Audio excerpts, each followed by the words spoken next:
pour cette première rencontre de la nouvelle Pléiade d'Arcueil. Donc, monsieur le maire, on soit remercié. Encore une fois, il était là ce matin, il m'a promis d'être là dans l'après-midi, mais sans préciser. Merci à l'équipe municipale, bien sûr, qui, depuis, nous fait connaître, nous aide à nous faire connaître, et a permis les conditions matérielles de cette rencontre. Merci aussi au Conservatoire de musique d'Arcueil et de Cachan. En particulier, un grand merci au responsable de la communication, Madame Éléonore Bigla, et à Magali Laurent, professeure de piano, qui nous permet aujourd'hui d'associer la musique à la poésie en la participation de Raphaël Moury, pianiste en cycle de formation professionnelle, et qui nous jouera un certain nombre de ponctuations musicales tout au long de l'après-midi. La nouvelle Pléiade donc fut longtemps un rêve et à compter de ce jour, eh bien, elle devient réalité. Nous voici réunis en ce lieu de prédilection des écrivains de la Renaissance. Le Vallon d'Arcueil a été célébré par les plus grands poètes du XVIe siècle. Arcueil est la ville de Pierre de Ronsard et d'Étienne Jodelle, qui habitait pas loin d'ici, à peu près à 400 mètres, dont les propriétés se jouxtaient. Arcueil vit son nom altéré en poésie, pour en faire au moyen d'une étymologie fantaisiste, Hercueil, la cité d'Hercule. Pour ces poètes férus d'érudition mythologique, Joachim du Bellay nous rapportera la légende d'Hercule, transmettant la civilisation aux Gaulois. Il faut reconnaître que l'endroit se prêtait à cette évocation de l'Antiquité païenne. Les arches de l'aqueduc romain témoignaient d'un passé encore vivant pour ces hommes familiers des poètes anciens et rompus à la lecture des textes épigraphiques et historiques. Les collines calcaires environnantes, creusées de grottes et remplies de souterrains mystérieux, les fontaines profondes perdues sous la mousse, les grands arbres, les ruisseaux, le cours lent de la Bièvre limpide, un paysage champêtre sur lequel le temps semble s'être arrêté un moment. Une vallée propice aux randonnées entre des coteaux garnis de vignes. Le Vallon d'Arcueil et sa fontaine seront au cœur des vers latins de Jean Dorat. Jean Dorat qui vivait lui aussi près d'ici. Il est le créateur du groupe des poètes de la Brigade en 1553. Pierre de Ronsard composera l'une de ses premières œuvres, les Bacchanales ou le Folastrissime voyage d'Hercueil, avant qu'il ait unir les poètes de la Pléiade en 1556. Joachim du Bellay, Antoine de Neif, Étienne Jodelle, Raymond Bello, Jacques Pelletier du Mans et Pontus de Thiard composeront avec Pierre de Ronsard les 7 membres permanents des poètes de la Pléiade.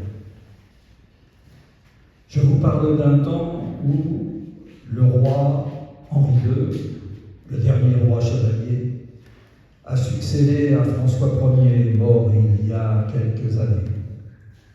Henri II, homme aux femmes célèbres, on le mélange parfois, on connaît peut-être plus ses femmes que lui-même. Catherine de Médicis, sa reine, Diane de Poitiers, sa maîtresse. Il mourra quelques années plus tard d'une lance brisée dans l'œil lors d'un tournoi chevaleresque.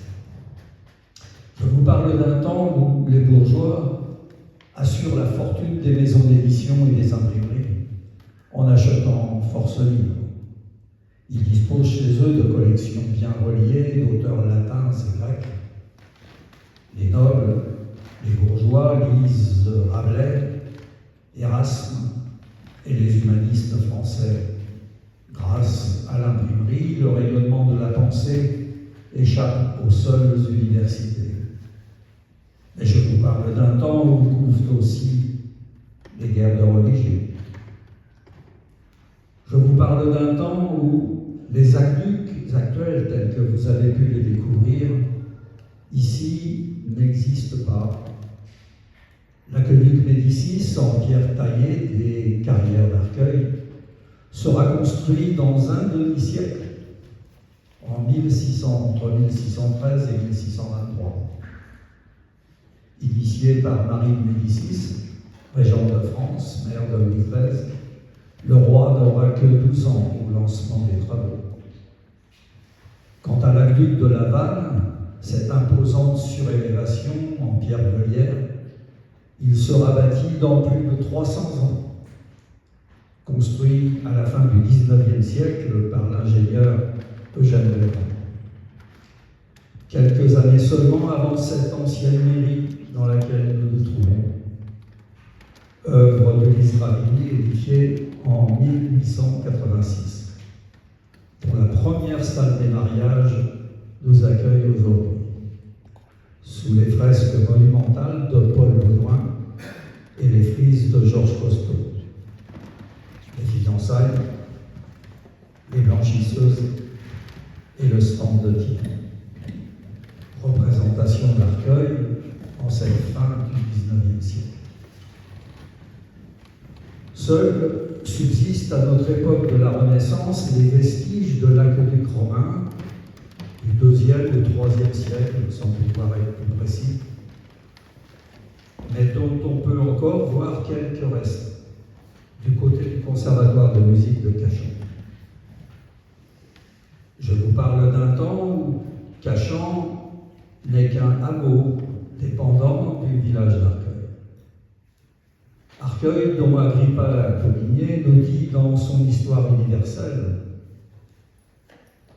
quel site charmant que cette vallée de la Bièvre en ce siècle de la Renaissance, et combien agréables les promenades à Arcueil. Amoureux et poètes, citadins et flâneurs, tout un peuple se retrouvait là dans la joie de se laisser vivre et de contempler une nature aimable en un lieu délicieux. Chacun profitait du soleil, chacun aimait à sa façon la lumière, les fruits et les fleurs, mais tous étaient heureux parce qu'ils se sentaient libres et jeunes. On y voyait des hommes âgés rire et chanter comme de folles adolescents, qui poursuivant un papillon, qui se roulant dans l'air. Des professeurs, à l'instar du monde oral, folâtraient sur les ombrages quand ils n'y improvisaient pas des vers pour les déclamer ensuite. Les garçons âgés grimpaient dans les arbres, tandis que les curieux se perdaient dans les rochers. Beaucoup se jetaient à l'eau à la poursuite de quelques grenouilles. Certains faisaient de la musique, d'autres dansaient, et malgré les rires, les bruits, les chants, les placides pêcheurs se trouvaient à l'aise. Les fleurs étaient nombreuses, l'air embaumait. C'était toujours le mystère du règne de Saturne qui continuait à Arcueil, où surgissaient les nymphades, les naïades, les nymphes et toutes les divinités appelées de la mythologie. Je vous parle d'un temps où Rabelais et Montaigne, l'amour des auteurs anciens, pour eux, est une manière de libérer l'homme, de le faire venir aux sources du savoir. Mais c'est par le biais de la poésie que la langue française fait des progrès décisifs. Je vous parle d'un temps où langue vulgaire, rehaussée toutefois de quelques œuvres estimables, le français devient enfin une langue littéraire. Joachim du Bellay publie en 1549 un manifeste intitulé « Défense et illustration de la langue française ». Les poètes de la Pléiade affirment bientôt leur intention de créer une langue française comparable au latin, au grec, à à l'italien. Ils produisent dans cette langue, encombrée d'emprunts nombreux aux langues anciennes, à Dante et à Pétrarque, un grand nombre d'œuvres d'inégale valeur, mais qui constituent incontestablement une nouvelle et véritable littérature. Je cite du Bellay, traduit en français d'aujourd'hui. Ne crains donc pas, poète futur, d'innover quelques termes en un long poème, avec modestie toutefois, analogie et jugement de l'oreille. Et ne te soucie pas de qui le trouve bon ou mauvais, espérant que la postérité l'approuvera, comme celle qui donne foi aux choses douteuses, lumière aux obscurs, nouveauté aux antiques, usage aux non accoutumés, et douceur aux âpres et rudes. Quant à la rime, je suis bien d'opinion qu'elle soit riche. Quand je dis que la rime doit être riche, je n'entends pas qu'elle soit contrainte, dissemblable à celle d'aucuns qui pensent faire un grand chef-d'œuvre en français quand ils ont rimé un imminent et un éminent, un miséricordieusement et un mélodieusement, et autres semblables farines encore qu'il y ait le sens ou raison qui varie. Mais la rime de notre poète sera volontaire, non forcée, reçue, non appelée, propre, non alliée, naturelle, non adoptive. Bref, elle sera telle que le vers ne contentera pas moins l'oreille qu'une bien harmonieuse musique tombant en un bon et parfait accord. Ces équivoques donc, je continue avec Joachim Dubreuil, ces équivoques donc et ces simplicités rimées avec leurs composés comme BC et ABC, si elles ne changent pas la signification ou ne l'augmentent pas grandement, qu'elles soient chassées bien loin. Autrement, qui ne voudrait régler sa rime comme je vous l'ai dit? Il vaudrait beaucoup mieux ne point rimer, mais faire des vers libres, comme a fait Pétrarque en quelque endroit. Mais tout comme les peintres et statuaires mettent plus grande industrie à faire plus beau et mieux proportionné que les autres les corps lorsqu'ils sont nus, aussi faudra-t-il bien que ces vers non rimés fussent bien charnus et nerveux, afin de compenser par ce moyen le défaut de la rime. Use donc hardiment de l'infinitif pour le nom, comme le chanter, le vivre, l'aller, le mourir, et l'adjectif substantivé comme le liquide des eaux, le vide de l'air, le frais des ombres, l'épais des forêts, l'enroué des cymbales, pourvu que de telles manières de parler ajoutent quelque grâce et véhémence, et non pas le chaud du feu, le froid de la glace, le dur du fer et leurs semblables. Des noms pour les adverbes aussi, comme il combat obstiné pour obstinément, il vole léger pour légèrement, et mille autres manières de parler que tu pourras mieux observer par fréquente et curieuse lecture, plus que je ne le saurais dire. J'en ai terminé avec la citation de Joachim Dubreuil, qui me paraît d'une modernité absolument exceptionnelle. Écrite donc il y a plus de 500 ans. Non, pardon, près de 500 ans. À 25 ans près. Et nous voici réunis aujourd'hui, près de 500 ans plus tard. Par la volonté de quelques fous furieux de l'écriture, des poètes contemporains décidés à se réunir ici, à Arcueil, pour y former une nouvelle Pléiade, dans l'esprit des anciens de la Brigade, puis de la Pléiade de la Renaissance. L'engagement majeur de la Pléiade était de faire reculer le monstre ignorance par la diffusion de la culture dans l'esprit humaniste de la Renaissance, par l'enrichissement, le renouvellement et la défense de la langue française, émancipée du latin à l'époque, des anglicismes aujourd'hui, par la création de néologismes, le renouveau des mots disparus, par la recherche d'expressions poétiques nouvelles, par la recherche de formes adaptées à notre époque. Les poètes de la Nouvelle Pléiade promouvront la poésie de notre temps, trop absente dans les médias et la grande édition.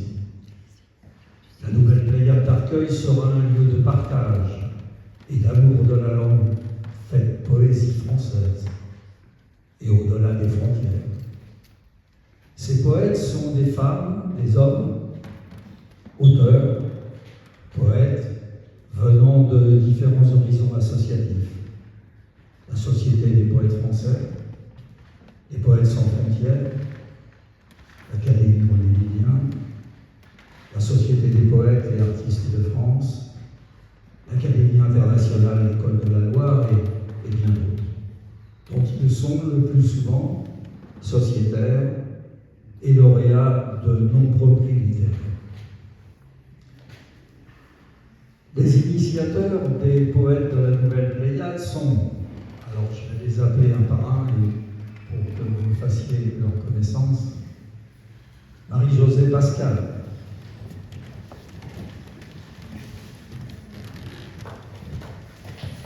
Marie-Josée Pascal, c'est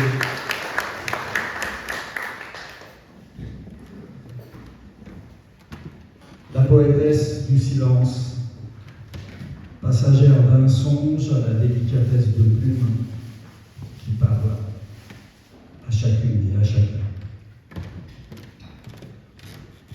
La deuxième n'est pas là, je pense qu'elle est encore au restaurant, c'est Elena Fernandez-Miranda, que vous avez fait la connaissance ce matin.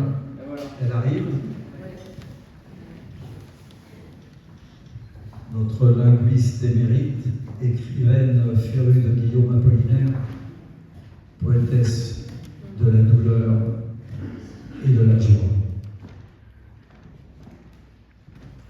Claude Musser, le poète pamphlétaire qui habite ces quartiers de lune, toujours un cri au cœur à s'arracher la plume, et qui nous fait le bonheur aujourd'hui d'accueillir en sa personne le premier grand prix au concours international Arthur Rimbaud 2025 en poésie classique.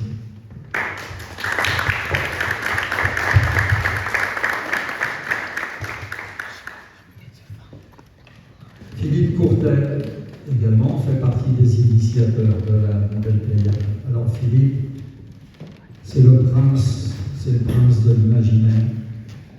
C'est le poète d'un monde où le temps n'a plus d'âge, où la vie se cherche une adresse.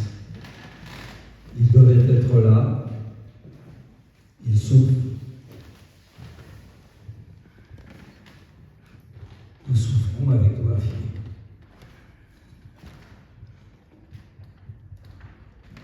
Roland Souchon, le peintre poète, le poète de la boîte à couleurs à ne plus voir autrement qu'au bleu de ses sources.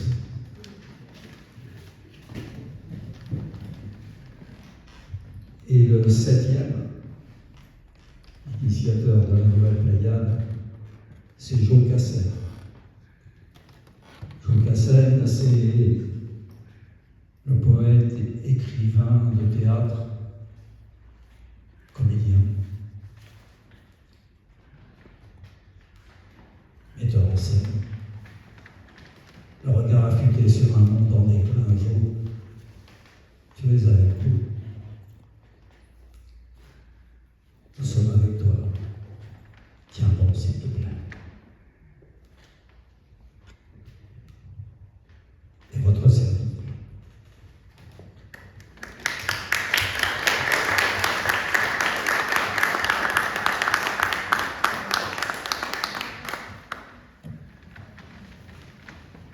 Les poètes de la Nouvelle Pléiade se réunissent